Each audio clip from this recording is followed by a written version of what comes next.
Hello तो WhatsApp guys, कैसे हैं हम। आज हम डेक्स्टर सीज़न 1 का एपिसोड 2 एक्सप्लेन करने वाले हैं। अगर आपने एपिसोड 1 की एक्सप्लेनेशन नहीं सुनी तो पहले चैनल पर जाके एपिसोड 1 की एक्सप्लेनेशन को सुन ले, ताकि आपको एपिसोड 2 की एक्सप्लेनेशन क्लियर तरीके से समझ आ सके। तो बिना टाइम वेस्ट किए शुरू करते हैं। डेक्स्टर सीज़न 1 एपिसोड 2 की शुरुआत होती है और हम डेक्स्टर को देखते हैं जो कि स्विमिंग कर रहा होता है, लेकिन इसके बाद वो काफ़ी हैरत के साथ बाकी नॉर्मल लोगों को देखने लग जाता है। ये चीज़ इंडिकेट करती है कि डेक्स्टर कभी भी अपनी लाइफ में नॉर्मल लाइफ हासिल नहीं कर सकेगा। ये आपको आने वाली सीज़न में समझ लग जाएगी, क्योंकि डेक्स्टर एक सीरियल किलर है जो क्रिमिनल्स और सीरियल किलर्स को जान से मारता है, और उसकी ज़िंदगी में हर वक्त किलिंग अट जाए उसकी ज़िंदगी में, जिसकी वजह से उसकी ज़िंदगी में कोई ना कोई प्रॉब्लम आती रहती है। इसलिए वो कभी भी नॉर्मल लाइफ हासिल नहीं कर सकता। इसलिए वो बाकी नॉर्मल लोगों को देखकर काफ़ी हैरत में आ जाता है कि वो लोग अपनी लाइफ में कैसे एंजॉय कर रहे हैं, जबकि डेक्स्टर को हर वक्त ये ख्याल आते रहते हैं कि उसने आज किसी सीरियल किलर को जान से मार दिया तो वो कल किसको जान से मारेगा। इसके बाद डेक्स्टर अपने घर पर आता है और यहाँ उससे मिलने के लिए उसकी बहन डेबरा आती है। वो बताती है कि आइस ट्रक किलर के केस में जिसने प्रोस्टिट्यूट्स को जान से मारा है, 5 से ज़्यादा प्रोस्टिट्यूट्स को जान से मार चुका है, उसके केस में हमें लीड मिली है और हमने वो ट्रक फाइंड करना है जिसमें वो लड़कियों को मारने के बाद उनकी बॉडी को कोल्ड करके उनके बॉडी पार्ट्स को काटता है। यहाँ पे डेक्स्टर उसे कहता है कि अगर वो उस ट्रक को फाइंड कर ले तो उसका प्रमोशन हो सकती है। ये बात डेबरा को समझ आती है कि उसे अपने मेट्रो पुलिस डिपार्टमेंट में प्रमोशन के लिए उस एक्स्ट्रा किलर के ट्रक को फाइंड करना चाहिए, जबकि बाकी डिपार्टमेंट का ध्यान इस तरफ नहीं है। तो ये मौका बहुत अच्छा है। डेक्स्टर की एडवाइस उसे काफ़ी ज़्यादा अच्छी लगती है और यहाँ हम दोनों बहन भाइयों के बीच में एक फ्रेंडली बॉन्ड देख सकते हैं, क्योंकि ये दोनों एक दूसरे को समझते हैं। और डेबरा इस तरफ लग जाती है, वो आइस ट्रक किलर के ट्रक को ढूंढने की तरफ लग जाती है। इसके बाद डेक्स्टर कोर्ट में जाता है, यहाँ वो अपने इन्वेस्टिगेशन और अपने एनालिसिस की रिपोर्ट दे रहा होता है। यहाँ हमें पता चलता है कि डेक्स्टर ने 2000 से भी ज़्यादा केसेस पर काम किया है, इसलिए डेक्स्टर का पूरी ज़िंदगी खून में गुजरी है। डेक्स्टर ने ब्लड स्पैटर की पढ़ाई इसलिए की है क्योंकि उसका इंटरेस्ट ही खून की तरफ काफ़ी ज़्यादा है, और हैरी ने उसकी इसी किलिंग अर्ज को कंट्रोल करने के लिए उसे क्रिमिनल्स को मारने के लिए जान से कहा है, जो मरना डिजर्व भी करते हैं। यहाँ डेक्स्टर को उसका अगला शिकार भी मिल जाता है जिसका नाम है मैट चैम्बर्स। मैट चैम्बर्स ने एक स्टूडेंट को जान से मार दिया है, जो जिसके माँ बाप और उसकी फैमिली भी यहाँ पर डेक्स्टर को नज़र आती है, जो काफ़ी ज़्यादा पेन में होते हैं। मैट चैम्बर्स ने अल्कोहल के नशे में एक गाड़ी उस स्टूडेंट पर चढ़ा दी होती है, जिसकी वजह से एक्सीडेंट में उस स्टूडेंट की काफ़ी बुरी मौत हो जाती है। लेकिन यहाँ वो मगरमच्छ के आंसू रो रहा होता है लोगों की सिंपैथी हासिल करने के लिए कि वो नशे में था और उससे गलती से ये सब कुछ हो गया, जबकि डेक्स्टर उसका रिकॉर्ड निकलवा लेता है और उसे पता चल जाता है कि इसने पहले भी कई शहरों में इसी तरह लोगों को जान से मारा है। यहाँ पर जब वो लिफ्ट में जा रहा होता है, वहाँ मैट चैम्बर्स भी उसी लिफ्ट में होता है। यहाँ डेक्स्टर कहता है कि मुझे उनका दर्द समझ आता है, लेकिन मैं उसे फील नहीं कर सकता। और यहाँ मैट चैम्बर्स लोगों की सिंपैथी हासिल करने के लिए मगरमच्छ के आंसू रो रहा होता है, और यहाँ डेक्स्टर डिसाइड कर लेता है कि यही मेरा अगला शिकार है। उसके बाद डेक्स्टर एक क्राइम सीन पर जाता है जहाँ पर रिकी सिमन नामी आदमी को किसी ने ब्रिज से धक्का देकर जान से मार दिया था। यहाँ डेक्स्टर ब्लड स्पैटर है तो वो पूरे क्राइम सीन को अच्छी तरह एनालाइज करता है, और यहाँ पर उसे रिकी सिमन्स के मुंह में से किसी का फ्लैश भी मिल जाता है, यानी किलर का एक बहुत अच्छा सुराग मिल गया है कि इस फ्लैश से वो उसके डीएनए से पता लगा सकते हैं कि रिकी सिमन्स को जान से किसने मारा है। इसके बाद मेट्रो पुलिस डिपार्टमेंट में सीन शिफ्ट होता है। यहाँ डेक्स्टर लैब में काम कर रहा होता है, तभी डेबरा उससे मिलने आती है। वो बताती है उसको उसके नए बॉयफ्रेंड के बारे में। डेक्स्टर उसे कहता है कि हम दोनों को डबल डेट पे जाना चाहिए, क्योंकि डेक्स्टर को उसका नया बॉयफ्रेंड बिल्कुल भी पसंद नहीं होता, इसलिए वो उसे जानने की कोशिश करता है। यहाँ पर दोनों डबल डेट डिसाइड करते हैं, जहाँ डेबरा अपने बॉयफ्रेंड के साथ आएगी और डेक्स्टर रीटा के साथ आएगा। यहाँ पर डेबरा ने काफ़ी टाइम प्रोस्टिट्यूट्स के साथ गुजारा होता है आइस ट्रक किलर के केस की वजह से, और उसे उनके लिए सिंपैथी होती है कि इन औरतों को अपने आप को बेचना पड़ता है सिर्फ चंद पैसे कमाने के लिए, अपने बच्चों की एक वक्त की रोटी देने के लिए। यहाँ पर डेक्स्टर बताता है कि उसकी बहन की एक साइड ऐसी भी है जो काफ़ी ज़्यादा इमोशनल है, लेकिन उसकी बहन काफ़ी ज़्यादा अपनी उस साइड को अवॉइड करती है, लोगों के सामने खुद को स्ट्रॉन्ग दिखाती है। तभी यहाँ पे मरिया आती है और वो बताती है कि रिकी सिमन जिसका मर्डर हुआ है वो एक कोप था। ये सुनकर सब लोग शॉक हो जाते हैं कि एक कॉप को किसी ने इतने ब्रूटल तरीके से जान से मार दिया। यहाँ पर मरिया और डॉग्स रिकी सिमन्स के घर पर जाते हैं। यहाँ डॉग्स को ज़्यादा इंटरेस्ट दिखा रहा होता है इस केस में। यहाँ मरिया उससे इस बारे में पूछती भी है, लेकिन वो कुछ नहीं बताता। लेकिन यहाँ मैं आपको बताता चलूँ कि डॉग्स का रिकी सिमन्स काफ़ी दोनों अच्छे दोस्त है, ये बात तो वो मरिया को बताता है, लेकिन वो मरिया को ये नहीं बताता कि डॉग्स का उसकी वाइफ रिकी सिमन्स की वाइफ के साथ अफेयर चल रहा था। यहाँ पर वो उसके घर पे जाते हैं, नॉक करते हैं, लेकिन रिकी सिमन्स की वाइफ दरवाज़ा नहीं खोलती। तभी डॉग्स विंडो से अंदर झांक कर देखता है, वो दरवाज़ा खोल कर अंदर जाते हैं। यहाँ रिकी सिमन्स की वाइफ को पहले ही किसी ने शॉट कर दिया होता है, और यहाँ पर कातिल वहाँ से भाग गया होता है। इसके बाद यहाँ डेक्स्टर और बटिस्टा आते हैं और यहाँ पर दोनों बात कर रहे होते हैं कि कौन किसी कॉप को इस तरह मार सकता है। यहाँ डेक्स्टर कहता है कि यही हमारा काम है, पता करना कि किसने किसी को जान से मारा है। यहाँ पर डेक्स्टर काफ़ी अच्छी तरह क्राइम सीन को एनालाइज करता है, और यहाँ पर वो एक बहुत अच्छा एविडेंस ढूंढ भी लेता है, जो कि फ़ोन होता है उसी की वाइफ का, रिकी सिमंस की वाइफ का। यहाँ डॉग्स आकर कॉन्ग्रेचुलेट करता है बटिस्टा को, लेकिन यहाँ पर वो बटिस्टा बताता भी है कि ये एविडेंस डेक्स्टर ने फाइंड किया है, लेकिन यहाँ क्योंकि डॉक्टर भैया डेक्स्टर की तरफ काफ़ी ज़्यादा रूड है तो वो यहाँ पर डेक्स्टर को दोबारा अवॉइड कर देता है, वहाँ से चला जाता है। डेबरा डेक्स्टर को कॉल करती है, वो बताती है कि उसने आइस ट्रक किलर का ट्रक ढूंढ लिया है। ये सुनकर डेक्स्टर काफ़ी ज़्यादा एक्साइटेड हो जाता है क्योंकि उसे इस किलर का तरीका काफ़ी ज़्यादा पसंद है और वो इस किलर के काम करने के तरीके से काफ़ी ज़्यादा इंप्रेस भी है। डेक्स्टर उस किलर की तरफ इतना अट्रैक्टिव क्यों है ये आपको आने वाले एपिसोड्स में पता चल जाएगा। इसके बाद बटिस्टा, डेक्स्टर और डेबरा तीनों इस ट्रक के अंदर जाते हैं। यहाँ पे उन्हें आइस बॉक्स में प्रिजर्व एक लड़की की उंगलियाँ मिलती हैं और यहाँ डेक्स्टर हमें बताता है कि इंसानी जिस्म के अंदर 206 हड्डियाँ होती हैं, लेकिन किलर ने उन्हें वही हिसाब भेजा होता है जिससे उन्हें पता चल जाए कि विक्टिम कौन है। आइस ट्रक किलर प्रोस्टिट्यूट्स को जान से मारता है, लेकिन ये आइस ट्रक किलर कौन है ये आपको आने वाले एपिसोड्स में पता चलेगा। लेकिन यहाँ हमें पता चलता है आइस ट्रक किलर के ट्रक से कि ये आइस ट्रक किलर काफ़ी ज़्यादा स्मार्ट है क्योंकि उसने जानबूझ के अपना ट्रक इन्हें दिया होता है, यानी वो कुछ बड़ा प्लान कर रहा है। यहाँ पर हम कैप्टन को देखते हैं जो कि लिeutenant मरिया को कहता है कि डेबरा का काम काफ़ी ज़्यादा अच्छा है क्योंकि कैप्टन उसके डैड का काफ़ी ज़्यादा अच्छा फ़ैन रहा है क्योंकि डेबरा के डैड काफ़ी ज़्यादा अच्छे कोप थे। इसलिए वो कहता है मरिया को कि वो डेबरा के साथ अपने रवैये को ठीक करे और उसे अप्रिशिएट करे। लेकिन यहाँ पर लिeutenant अभी भी उसकी तरफ रूड है। वो डेबरा को बुलाकर कहती है कि वो उसकी परमिशन के बगैर आइंदा से कोई भी काम ना करे। और यहाँ पर डेक्स्टर भी ये सब देख रहा होता है, लेकिन यहाँ पर वो अपनी बहन को इशारों में ही कंफर्ट करता है और उसे समझाता है कि एक ना एक दिन उसे वो चीज़ ज़रूर मिलेगी जिसकी वो हकदार है। के बाद सीन मेट्रोपोलिस डिपार्टमेंट में शिफ्ट होता है जहाँ बटिस्टा को देखते हैं जो अपनी वाइफ से बात कर रहा होता है, लेकिन दोनों के बीच में आज का रिलेशन कुछ ज़्यादा अच्छा नहीं है। इसके बाद इन्हें रिकी सिमनकॉफ के मर्डर केस में काफ़ी ज़्यादा अच्छी अपडेट मिलती है कि इन्हें क्राइम सीन से जो फ्लैश मिला था रिकी सिमंस के मुंह से उसे उसका डीएनए मिल गया किलर का जिसने रिकी सिमंस को जान से मारा है। वो नॉर्बर्टो होता है जो कि गवेरो गैंग के लिए क्राइम सिंडिकेट के अंदर काम करता है।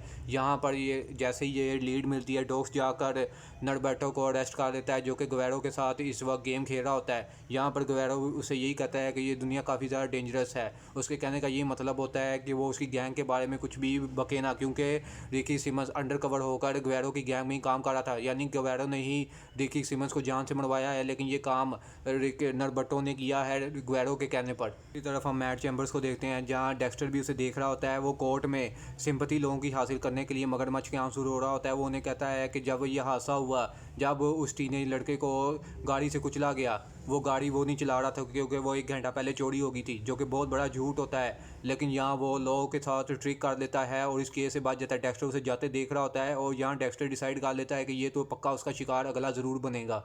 दूसरी तरफ हम मेट्रोपोलिस डिपार्टमेंट में मरिया और डॉग्स को देखते हैं जो कि नॉर्बर्टो को इन्वेस्टिगेट कर रहे होते हैं, या वो नॉर्बर्टो को कहते हैं कि वो अपना क्राइम कबूल कर ले कि उसी ने रिकी सिमंस को जान से मारा है। लेकिन यहाँ नॉर्बर्टो एक बहुत ही शॉकिंग रिविलेशन करता है जहाँ पर वो बताता है कि रिकी सिमंस की वाइफ का किसी के साथ अफेयर चल रहा था, जो कि हम जानते हैं कि डॉग्स के साथ था, लेकिन मेट्रोपोलिस डिपार्टमेंट में ये बात अभी तक कोई भी नहीं जानता, यहाँ तक कि डॉग्स ने अपनी पार्टनर मरिया को भी ये बात नहीं बताई होती। और यहाँ पर वो नॉर्बर्टो काफ़ी ज़्यादा शार्प है और वो केस को घुमा देता है ये कहते हुए कि रिकी सिमंस को इस बारे में पता चल गया होगा और उसने खुद ही सुसाइड कर लिया होगा ब्रिज से। यहाँ पर उसने बड़ी चालाकी के साथ पूरे केस को ही घुमा दिया कि रिकी सिमंस की वाइफ का किसी के साथ अफेयर चल रहा था और कॉप ये सदमा बर्दाश्त नहीं कर सका, इसलिए उसने सुसाइड कर दिया।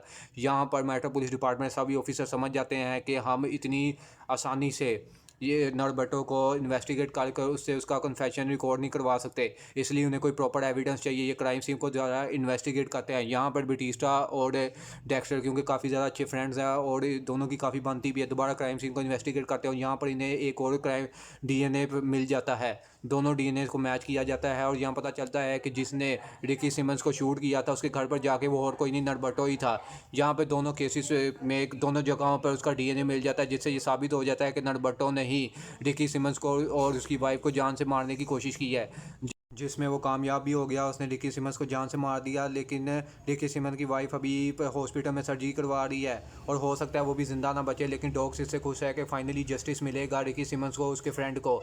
और यहाँ पर वो लेकिन मरिया उसकी इस सारी उम्मीद पे पानी फेर देती है ये कहते हुए कि उसे गवेरो गैंग को पुट डाउन करना है, उस क्राइम सिंडिकेट को रोकना है और नॉर्बर्टो ही उसका आखिरी रास्ता है। उसके कहने का मतलब यही है कि हम उसे डील देंगे कि हम उसकी सज़ा कम से कम करवाएंगे, बदले में वो हमें गुवेरो गैंग के बारे में एविडेंस देगा जिससे हम उन्हें रोक सकेंगे। ये सुन के डॉग्स का खुश नहीं है, लेकिन मरिया उसे समझाती है कि हमारा काम ग्रेटर गुड है, हमें बड़े बड़े फ़ायदे के बारे में सोचना है, ना कि छोटे फ़ायदे के बारे में।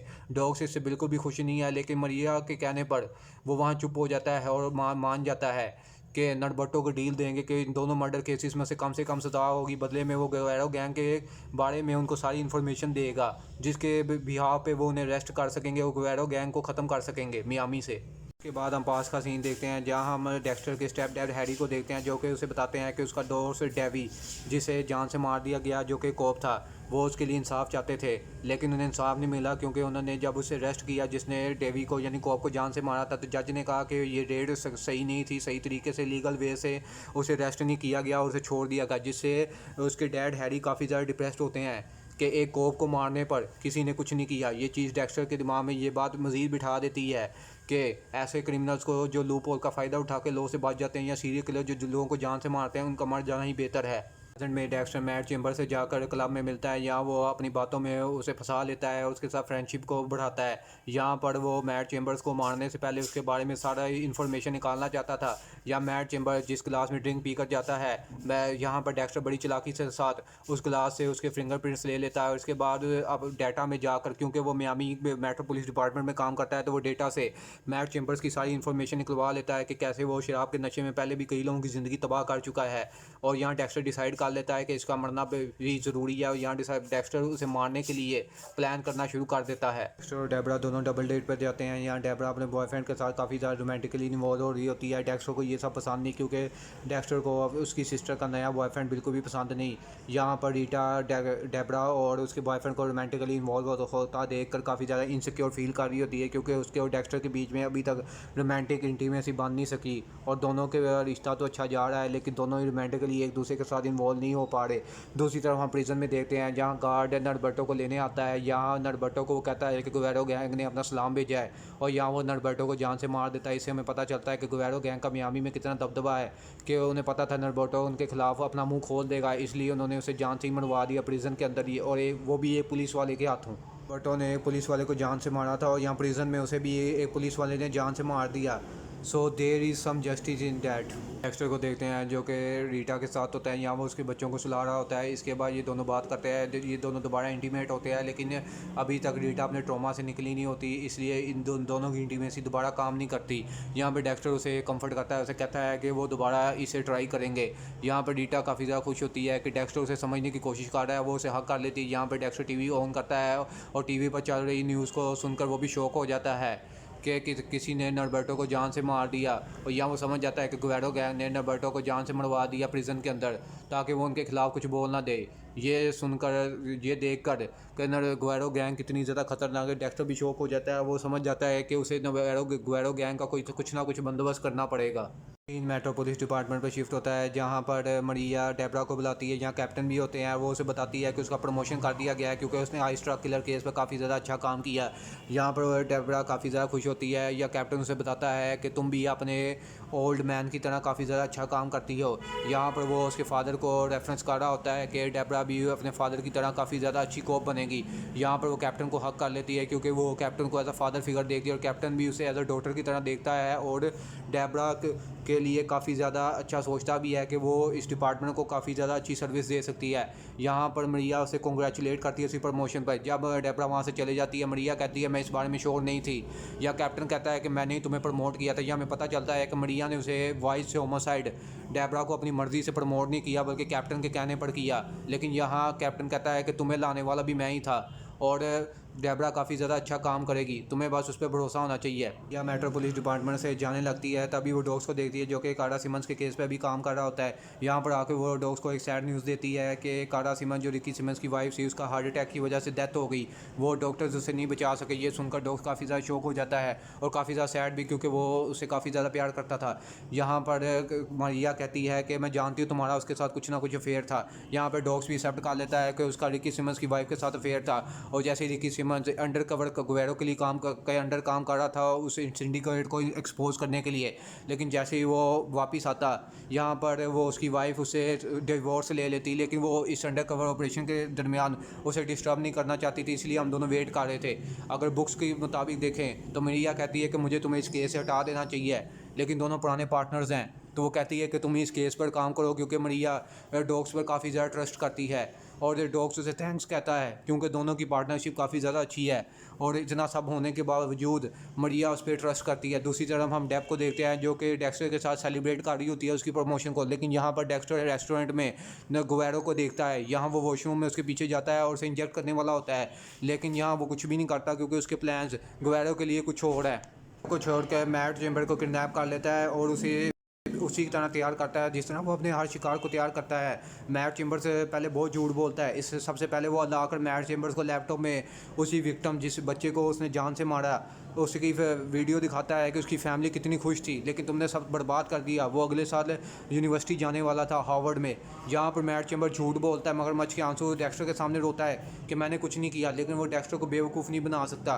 और यार डेक्स्टर कहता है मैं जानता हूँ तुम ही ने उस बच्चे को जानबूझ के मारा। या मैट चेम्बर एक्सेप्ट कर लेता है, लेकिन वो माफ़ी मांगता है, लेकिन डेक्स्टर उसे कहता है कि इसके लिए बहुत देर हो चुकी है। इसके बाद वो मैट चेम्बर्स को जान से मार देता है। डेक्स्टर अपने घर आता है, आइस ट्रक के किलर की छोड़ी हुई पजल देखता है और वो आइस ट्रक किलर के पीछे जाना चाहता है और उसकी पजल को सॉल्व करना चाहता है, लेकिन अभी उसे कुछ समझ नहीं आ रही होती कि इस पजल का मतलब क्या, आइस ट्रक किलर उसी से क्यों बात कर रहा है। यानी उसे पता है कि डेक्स्टर सीरियल किलर है, लेकिन वो उसके काम से इम्प्रेस है या आइस ट्रक किलर का डेक्स्टर से कुछ चाहता है। ये आपको आने वाले एपिसोड में पता चलेगा। इसी बेहतरीन ट्विस्ट के साथ डेक्स्टर सीजन 1 का एपिसोड 2 खत्म हो जाता है। मैं बहुत जल्द मिलूंगा आपको एपिसोड 3 की एक्सप्लेनेशन के साथ। Till then see you.